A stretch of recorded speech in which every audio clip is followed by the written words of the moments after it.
Pulpit and Press. Dedicatory Sermon by Reverend Mary Baker Eddy, first pastor of the First Church of Christ Scientists, Boston, Massachusetts. Delivered January 6, 1895. Text: They shall be abundantly satisfied with the fatness of thy house, and thou shalt make them drink of the river of thy pleasures. Psalm 36:8. A new year is a nursling, a babe of time, a prophecy and promise clad in white raiment, kissed and encumbered with greetings, redolent with grief and gratitude. An old year is time's adult, and 1893 was a distinguished character notable for good and evil. Time past and time present both may pain us, but time improved is eloquent in God's praise. For due refreshment garner the memory of 1894, for if wiser by reason of its large lessons and records deeply engraven, great is the value thereof.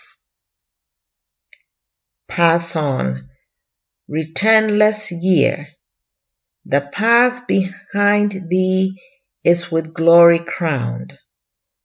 This spot whereon thou troddest was holy ground. Pass proudly to thy bier. Today, being with you in spirit, what need that I should be present in propria persona? Were I present, methinks I should be much like the Queen of Sheba, when she saw the house Solomon had erected. In the expressive language of Holy Writ, there was no more spirit in her, and she said, Behold, the half was not told me.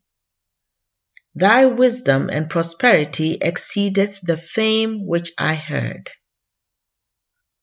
Both without and within, the spirit of beauty dominates the Mother Church, from its mosaic flooring to the soft shimmer of its starlit dome. Nevertheless, there is a thought higher and deeper than the edifice. Material light and shade are temporal, not eternal.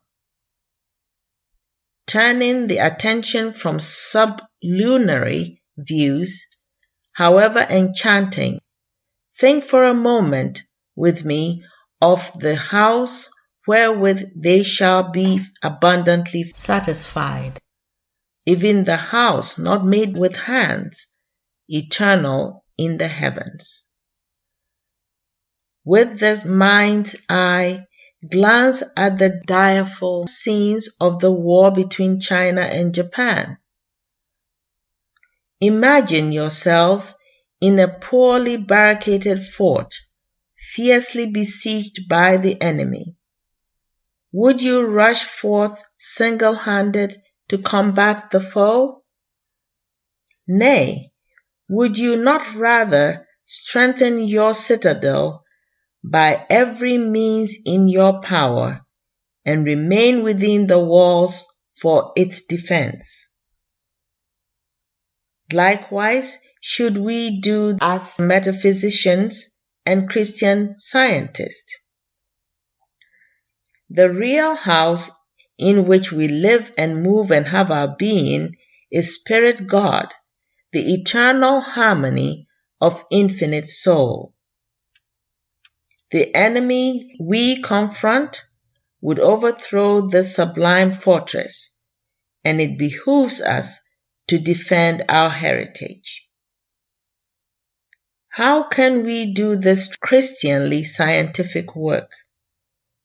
By entrenching ourselves in the knowledge that our true temple is no human fabrication, but the superstructure of truth, reared on the foundation of love and pinnacled in life.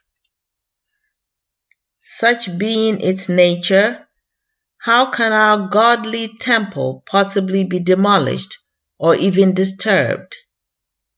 Can eternity end? Can life die? Can truth be uncertain? Can love be less than boundless? Referring to this temple, our Master said, "Destroy this temple, and in 3 days I will raise it up." He also said, "The kingdom of God is within you. Know then that you possess sovereign power to think and act rightly, and that nothing can dispossess you of this heritage and trespass on love.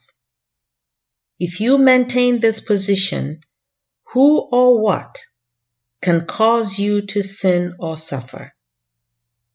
Our surety is in our confidence that we are indeed dwellers in truth and love, man's eternal mansion.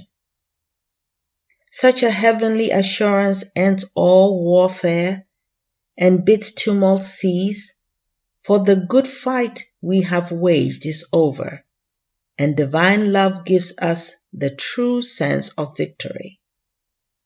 They shall be abundantly satisfied with the fatness of thy house, and thou shalt make them drink of the river of thy pleasures.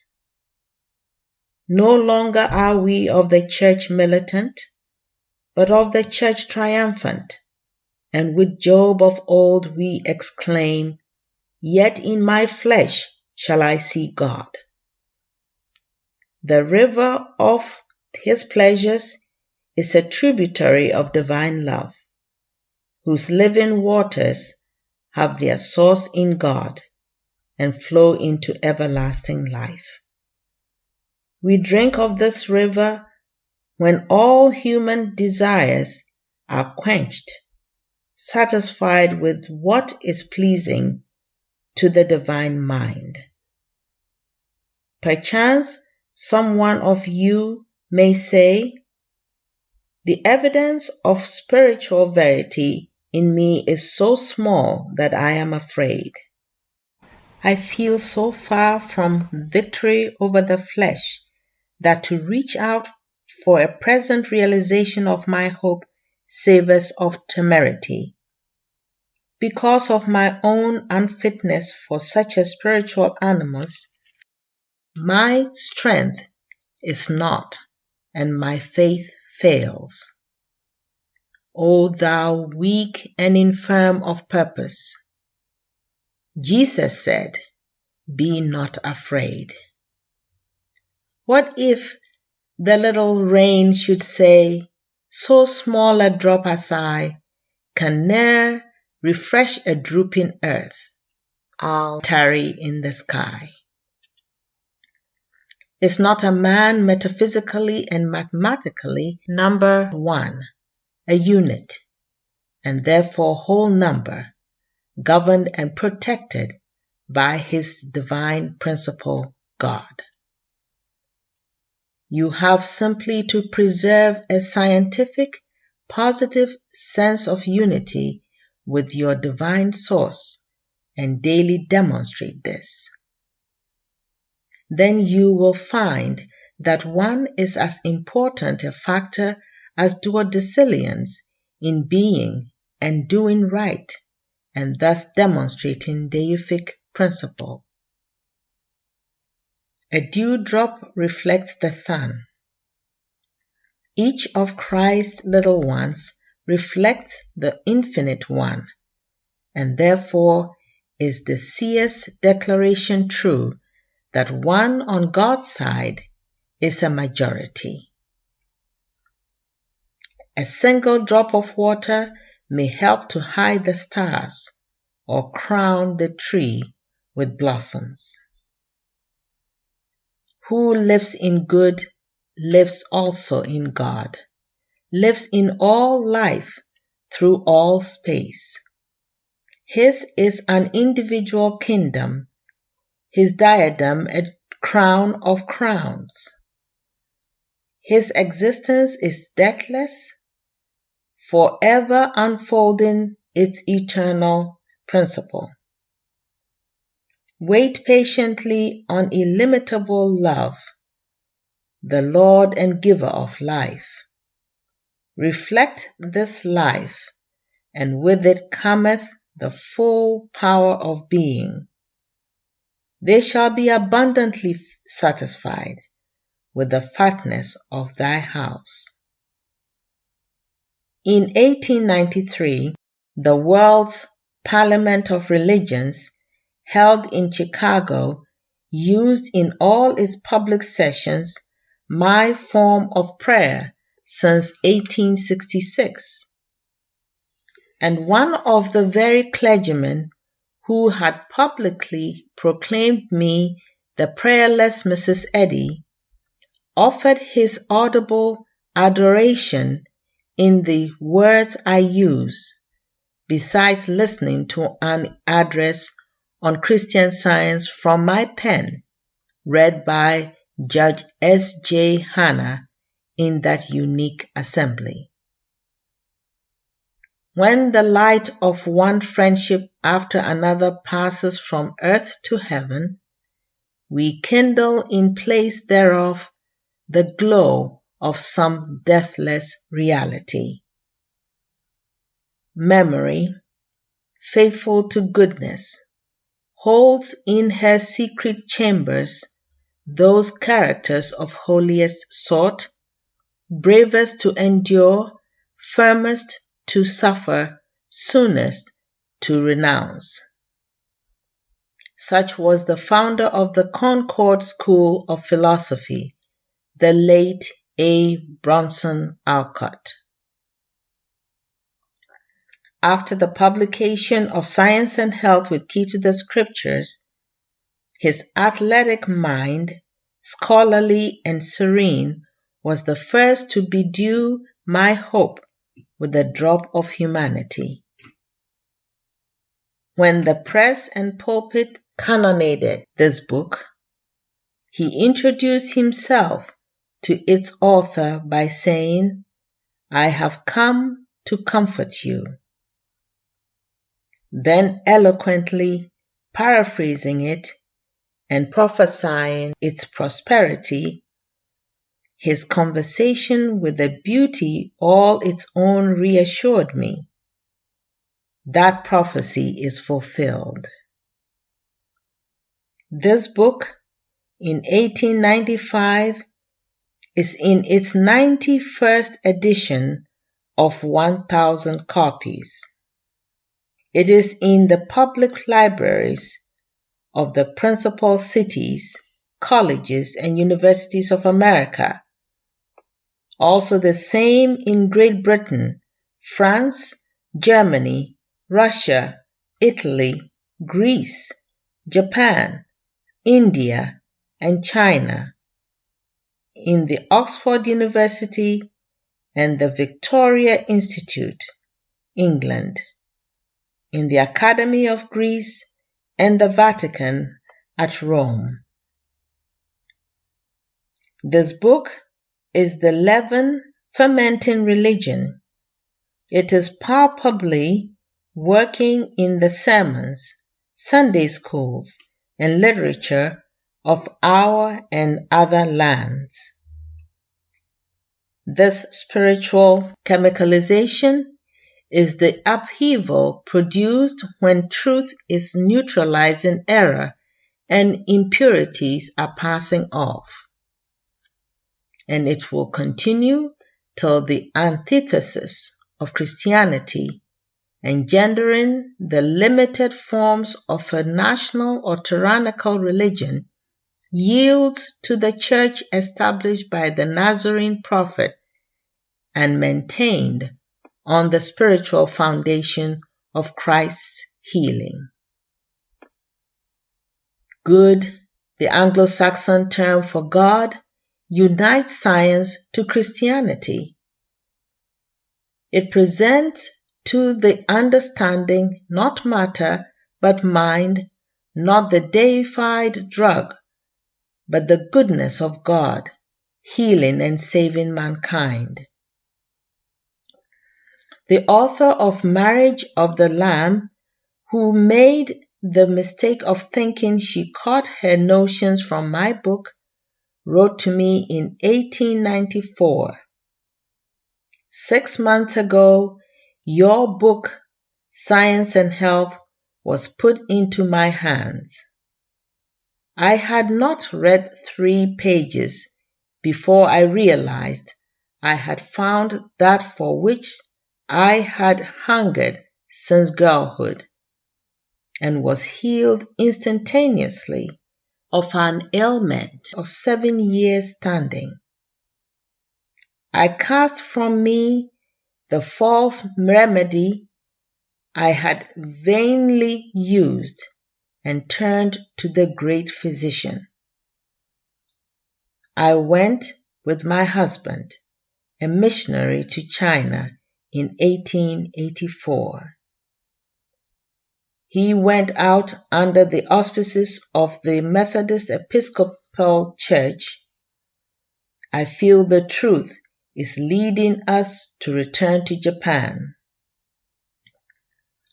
Another brilliant enunciator, seeker, and servant of truth, the Reverend William R. Alger of Boston, signaled me kindly as my lone bark rose and fell and rode the rough sea. At a conversation in Boston, he said, "You may find in Mrs. Eddy's metaphysical teachings more than is dreamt of in your philosophy. Also that renowned apostle of anti-slavery, Wendell Phillips, the native course of whose mind never swerved from the chariot path of justice, speaking of my work said, 'Had I young blood in my veins, I would help that woman. I love Boston, and especially the laws of the state, whereof this city is the capital. Today, as of yore, her laws have befriended progress. Yet when I recall the past, how the gospel of healing was simultaneously praised and persecuted in Boston, and remember also that God is just, I wonder whether, were our dear Master in our New England metropolis at this hour, he would not weep over it, as he wept over Jerusalem. O ye tears, not in vain did ye flow. Those sacred drops were but enshrined for future use, and God has now unsealed their receptacle with his outstretched arm. Those crystal globes made morals for mankind. They will rise with joy and with power to wash away, in floods of forgiveness, every crime, even when mistakenly committed in the name of religion. An unjust, unmerciful, and oppressive priesthood must perish, for false prophets, in the present as in the past, stumbled onward to their doom, while their tabernacles crumble with dry rot. God is not mocked, and the word of the Lord endureth forever. I have ordained the Bible and the Christian Science textbook, Science and Health with Key to the Scriptures, as pastor of the First Church of Christ Scientists in Boston, so long as this church is satisfied with this pastor. This is my first ordination. They shall be abundantly satisfied with the fatness of thy house, and thou shalt make them drink of the river of thy pleasures. All praise to the press of America's Athens, and throughout our land the press has spoken out historically, impartially. Like the winds telling tales through the leaves of an ancient oak unfallen, may our church chimes repeat my thanks to the press. Notwithstanding the perplexed condition of our nation's finances, the want and woe with millions of dollars unemployed in our money centers, the Christian Scientists within 14 months responded to the call for this church with $191,012. Not a mortgage was given, nor a loan solicited, and the donors all touchingly told their privileged joy at helping to build the mother church. There was no urging, begging, or borrowing, only the need made known, and forth came the money, or diamonds, which served to erect this miracle in stone. Even the children vied with their parents to meet the demand. Little hands, never before devoted to menial services, shoveled snow, and babes gave kisses to earn a few pence toward this consummation. Some of these lambs my prayers had christened, but Christ will re-christian them with his own new name. Out of the mouths of babes and sucklings thou hast perfected praise. The resident youthful workers were called busy bees. Sweet society, precious children, your loving hearts and deft fingers distilled the nectar and painted the finest flowers in the fabric of this history, even its centerpiece, Mother's Room, in the First Church of Christ Scientists in Boston.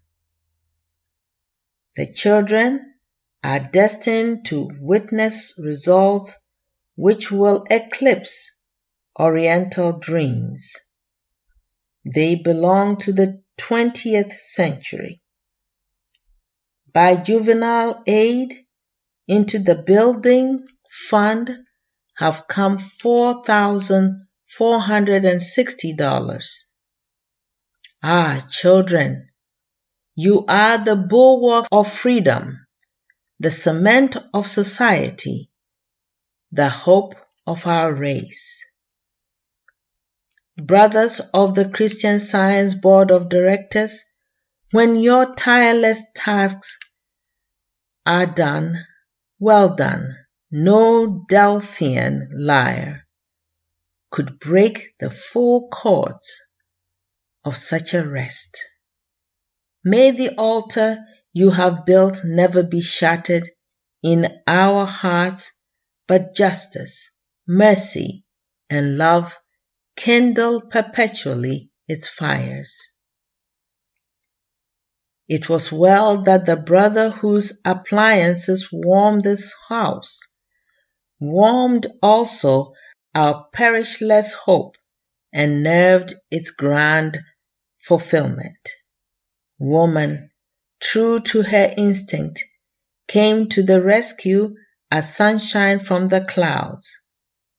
So when man quibbled over an architectural exigency, a woman climbed with feet and hands to the top of the tower and helped settle the subject.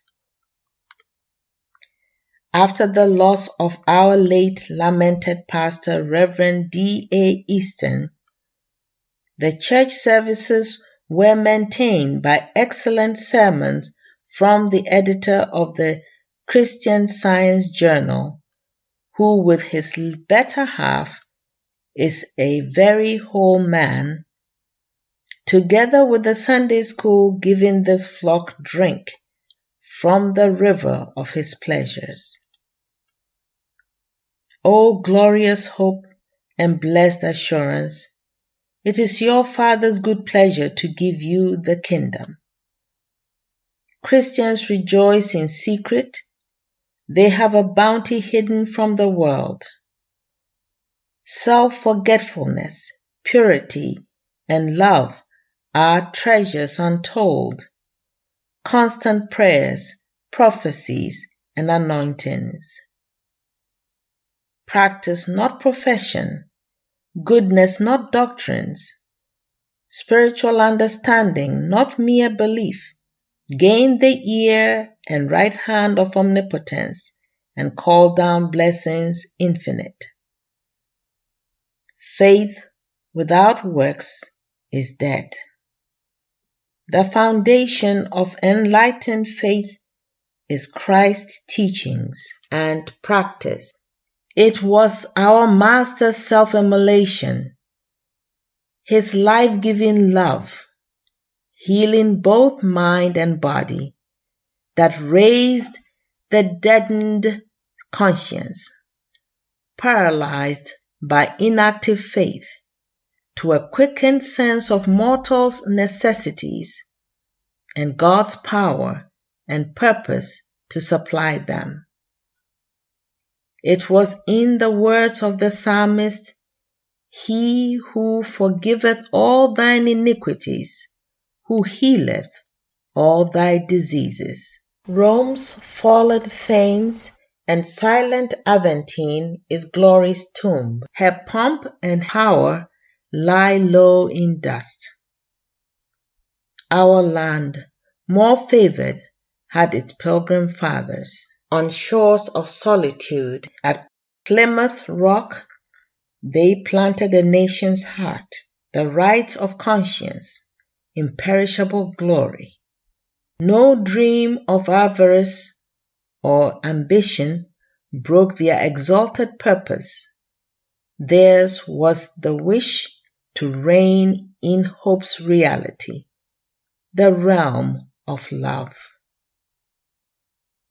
Christian Scientists, you have planted your standard on the rock of Christ, the true, the spiritual idea, the chief cornerstone in the house of our God. And our Master said, "The stone which the builders rejected, the same is become the head of the corner." If you are less appreciated today than your forefathers, wait.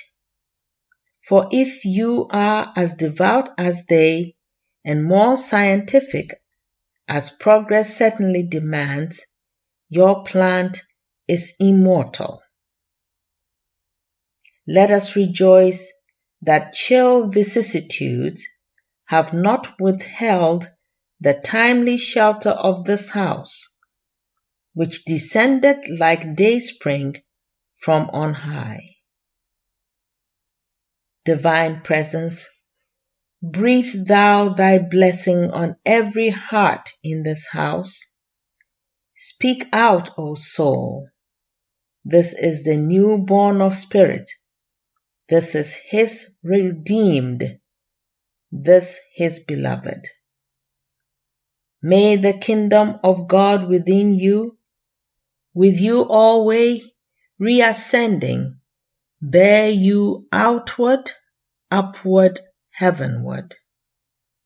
May the sweet song of silver-throated singers, making melody more real, and the organ's voice as the sound of many waters, and the word spoken in the sacred temple dedicated to the ever-present God, mingle with the joy of angels and rehearse your heart's holy intent. May all whose means, energies, and prayers helped erect the Mother Church find within it home and heaven.